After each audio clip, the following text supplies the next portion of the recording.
We imagine the internet as an invisible abstraction, but dive beneath the floorboards of any data center and you find a massive mechanical reality. Every moment spent online depends on a tangible mechanical connection to the physical world. The global internet is simply a worldwide collection of interconnected local networks, cooperating to exchange data over actual hardware. Every device we use, from the laptop on your desk to the smartphone in your pocket, right down to smart cars and hospital heart monitors, relies entirely on this continuous chain of physical equipment to function. To truly understand how networks communicate, IT professionals have to look past the user interface and strip away the software completely. We have to examine the raw base data being transmitted, the physical media carrying it, and the real-world obstacles that slow it down. Troubleshooting the internet requires treating it as a rigid mechanical system, governed by the laws of physics, rather than a theoretical void. At the very bottom of this mechanical system is the absolute base unit of digital logic, the binary digit, or bit. A bit is not a conceptual number. It is a precise measurement of one of two discrete physical states, an electrical charge that is either on or off, a 1 or a 0. When you type a character, computers use standard binary codes, like ASCII, to group these individual bits into 8-bit sequences called bytes.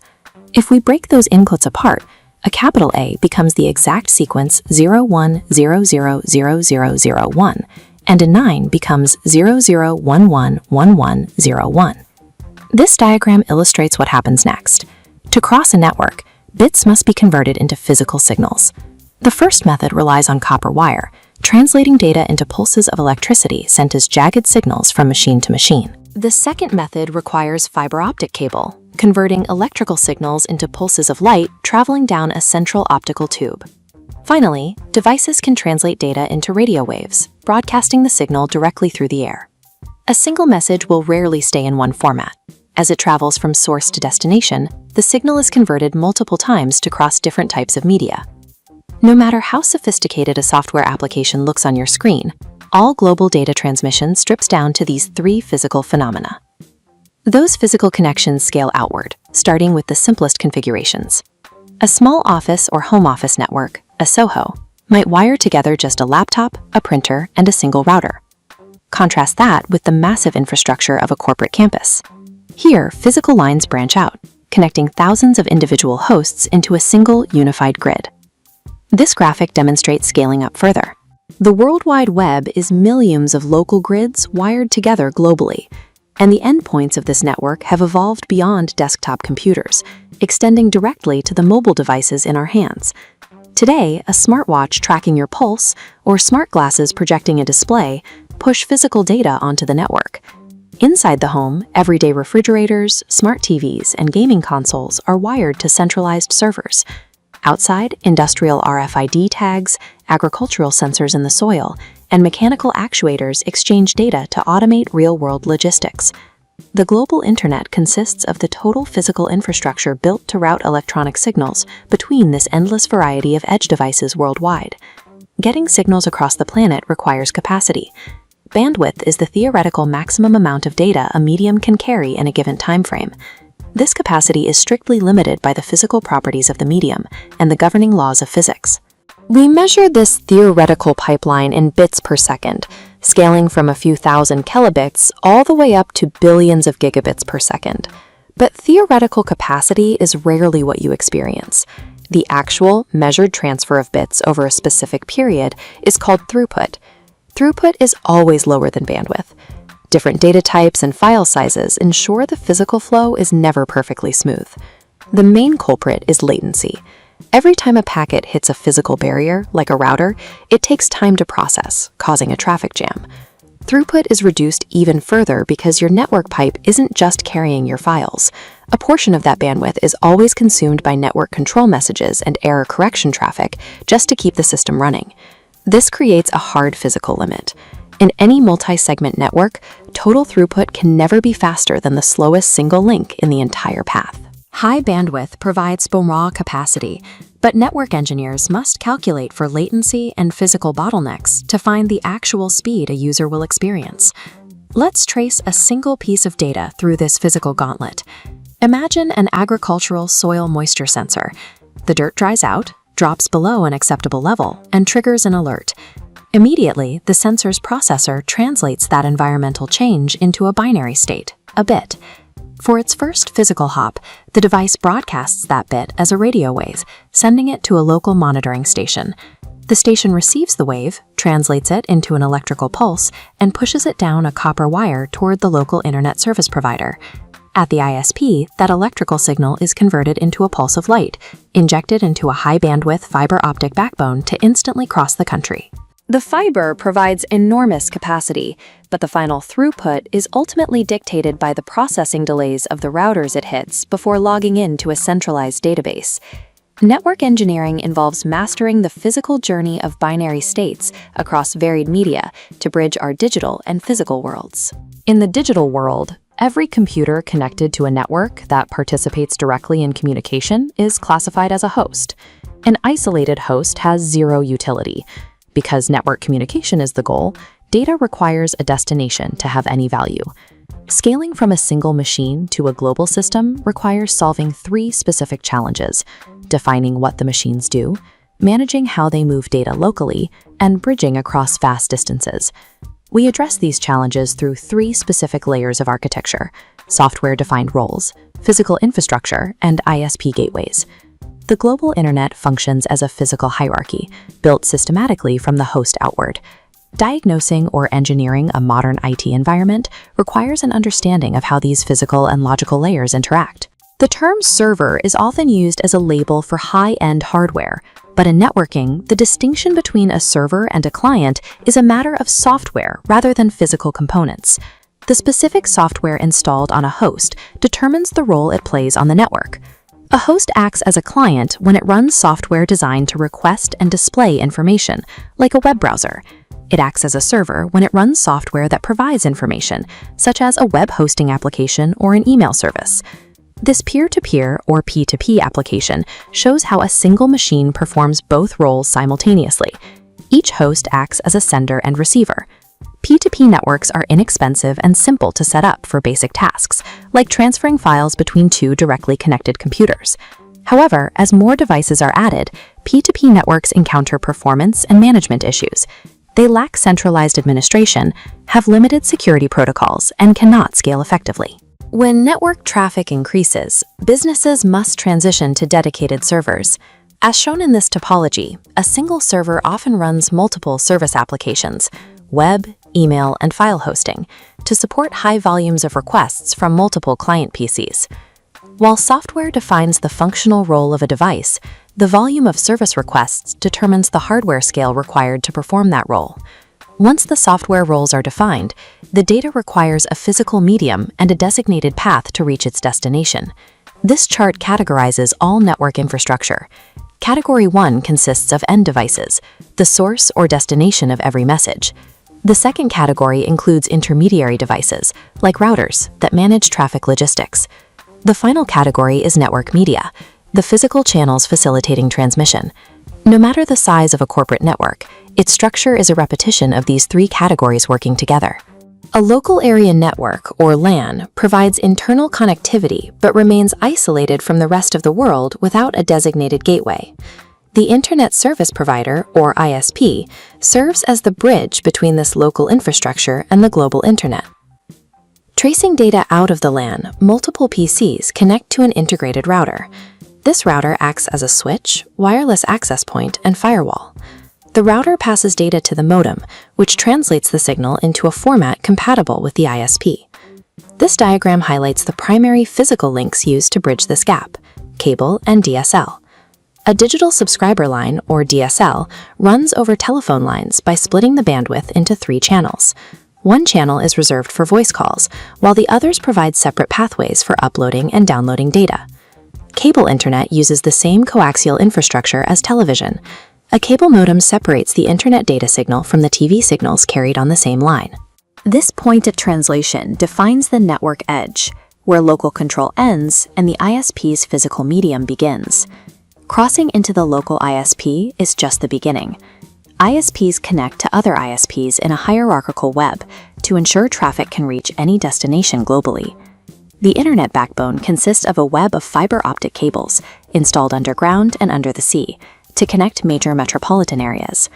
Within this web, high-speed routers calculate the most efficient path for data to travel from its source to its destination. This build follows a consistent sequence. Software defines the host's role, intermediary devices route the traffic, and edge modems translate the signal for delivery across the global backbone. The internet is the result of millions of hosts functionally unified through the scalable infrastructure model. Ever hate your cellular data cap in the middle of the month? Or spend 10 frustrating minutes trying to get your wireless headphones to actually connect? Your mobile device operates in a constant, invisible mesh of radio waves. It is constantly searching for the best way to send and receive information. Today, we are going to manage those signals. You will learn how to manually lock in a secure Wi-Fi connection, restrict your cellular data to prevent surprise charges, and pair a Bluetooth accessory on the first try. To get the most out of this, grab your smartphone, make sure you have your home Wi-Fi password, and keep a Bluetooth accessory close by so you can follow along. Mastering these 3 specific connection types allows you to manage your data limits and reduce unnecessary battery consumption. Let's start with Wi-Fi. Step 1 is securing a reliable local Wi-Fi connection. This provides the high bandwidth foundation your device needs. On an Android device, open your settings, tap Wireless and Network, and select Wi-Fi. Make sure the toggle switch is flipped to on. Your phone will automatically scan and display a list of all available networks in range. If you are using an Apple iOS device, the process is nearly identical. Open Settings, tap Wi-Fi, flip the switch to on, and look for your network in the Choose a Network list below. Sometimes a network won't appear on that public list because its name, or SSID, is hidden. In that case, you have to configure the connection manually. On Android, use the Add Network option. On iOS, tap Other under the network list. The most common reason manual connections fail is the security key. You must type the exact SSID and passphrase. Passwords are strictly case-sensitive. A single lowercase typo will cause the router to immediately reject the connection. Double-check your spelling. Prioritizing this Wi-Fi connection does 2 specific things. It keeps you from depleting your cellular data plan, and because Wi-Fi radios use significantly less power than cellular radios, it physically extends your device's battery life. Now that you are on Wi-Fi, let's look at your cellular connection. Mobile devices are pre-programmed to use Wi-Fi whenever possible, but the second that Wi-Fi signal drops, the device immediately shifts to your cellular network. This automatic transition introduces financial risk. If you have a strict cellular data cap and your phone starts downloading a large file right as you walk out of Wi-Fi range, you will quickly hit your carrier limit. To prevent this, you can manually disable your cellular data. On Android, go to Settings, tap More under Wireless and Networks, select Mobile Networks, and simply uncheck the Data Enabled box. On an iOS device, open Settings, select Cellular, and turn the cellular data switch to the off position. By manually controlling this toggle, you guarantee your device will only perform heavy downloads when connected to a free Wi-Fi network. You effectively eliminate surprise overage charges from your mobile carrier. Step 3 is mastering Bluetooth. This is a low-power, short-range wireless technology specifically designed to replace physical cables for accessories like keyboards, mice, and audio gear. The biggest mistake users make here is attempting to connect from their phone before the accessory is actually ready to communicate. Before you touch your phone's settings, you must put your specific accessory into discoverable mode. Check your manufacturer's instructions. Usually, it involves holding down the power button until an indicator light starts blinking. Once the accessory is visible, pick up your Android device. Go to Settings, tap Wireless and Networks, and turn Bluetooth on. Then open the Bluetooth tab and tap Scan for Devices. On iOS, go to Settings, tap Bluetooth, toggle it on, and wait for the screen to populate with discovered devices. Tap the name of your accessory when it appears. Sometimes the device will ask for a personal identification number, or PIN, to authenticate the pairing. If you don't know it, try common defaults like 4 zeros or 1, 2, 3, 4. You can verify the process worked by looking at the screen. The accessory name will move into your Connected or Paired Devices category. This pairing process is a one-time cryptographic handshake. Your phone securely stores that PIN, meaning these devices will now recognize each other and connect automatically whenever they are turned on and within range. Take a look at your device now.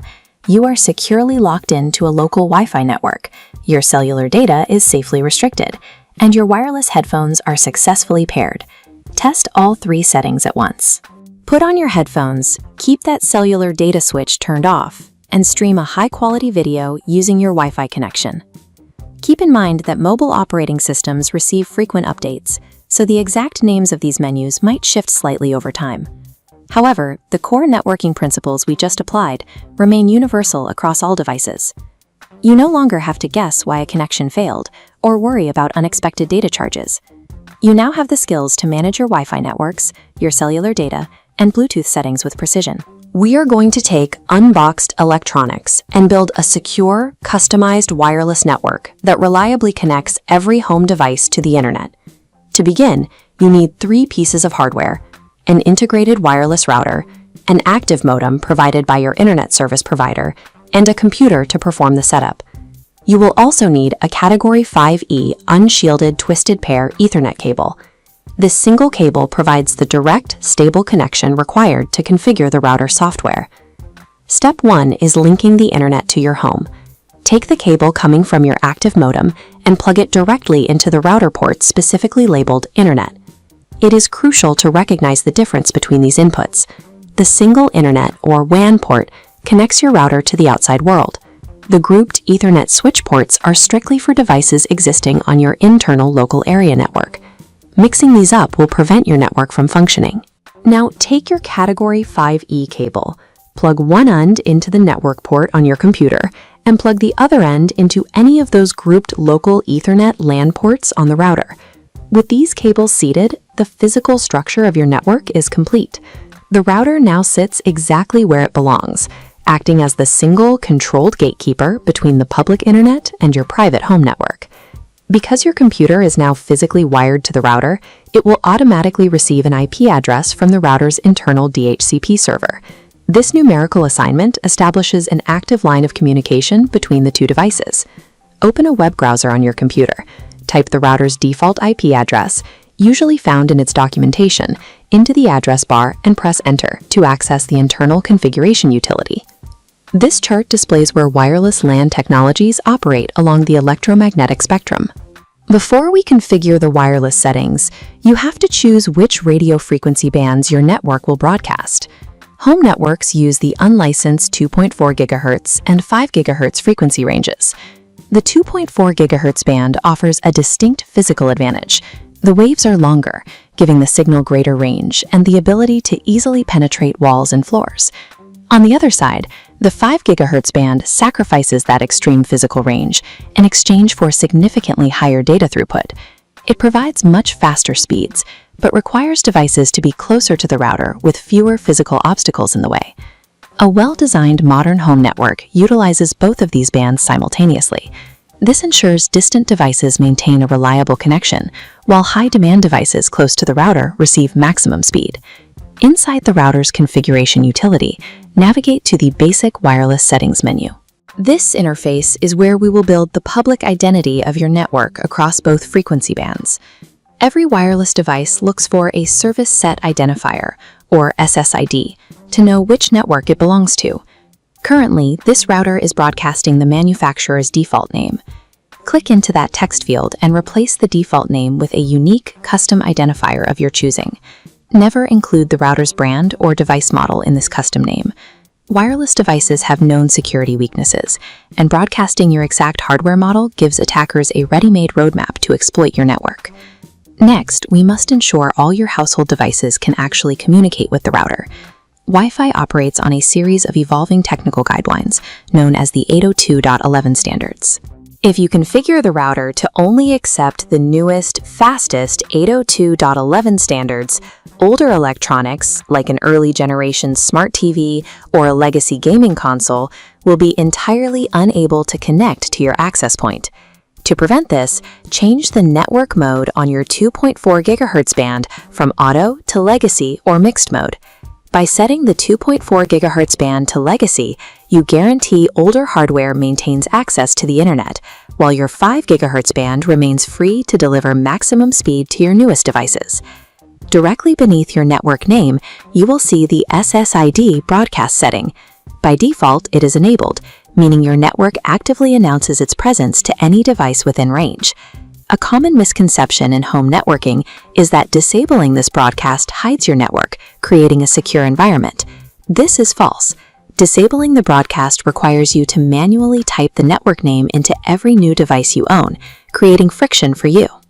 Meanwhile, any motivated attacker using basic, readily available software tools can easily detect the network anyway. True protection against unauthorized access is achieved by applying the strongest available encryption standards and a complex password, not by relying on visual obscurity. Leave the broadcast enabled. Save your configuration settings in the router interface. You can now unplug the temporary Category 5E Ethernet cable from your computer. Open your computer's Wi-Fi menu, find your new custom SSID, enter your secure password, and connect. By coordinating your physical wiring with these specific software settings, you have established a fully optimized, secure network linking your home to the internet. The modern internet is a massive, heterogeneous environment containing billions of disparate devices. These machines manage to communicate flawlessly without sharing a single hardware architecture or a common operating system. This interoperability relies on a decentralized consensus, rather than the control of a single technological monopoly. Global digital communication is built on strict, universally adopted rule sets called protocols. A protocol is an agreed-upon set of rules determining how a specific task must be done. In a network, these protocols govern every requirement for data transmission, from physical electrical signals to logical software routing. Since no single company owns the internet, these rules must remain vendor-neutral to allow different devices to connect and exchange information. To manage the immense complexity of thousands of different protocols, engineers use a system of layered abstraction. These rules are organized into two primary layered frameworks, the TCP/IP model and the OSI model. Understanding these architectural models requires deconstructing the specific characteristics that define an individual protocol. Successful communication requires three physical baselines: an identified sender, an identified receiver, and a medium to carry the signal. Human conversations follow a similar logic. Participants must agree on a method of communication before any information is understood. Just as humans must use a common language, every device on a local network must share a common protocol. This begins with encoding, the process of converting a message into transmittable bits of light, sound, or electricity. Next is encapsulation, where specific source and destination addresses are added to a message header. Without this header information, the data has no routing context and cannot be delivered to the correct destination host. Protocols also govern message size, determining the maximum volume of data that can be sent over a specific channel. These size limits work alongside timing, which dictates the transmission speed of individual bits. By combining timing and size rules, networks break long messages into smaller segments and pace their delivery to ensure reliability. Finally, protocols define message patterns, often requiring a strict request and response cycle. Much like a verbal confirmation, digital networks often require a delivery acknowledgement before the next packet of data is sent. Encoding, encapsulation, size, timing, and pattern are the characteristics that transform raw data into a transmittable package.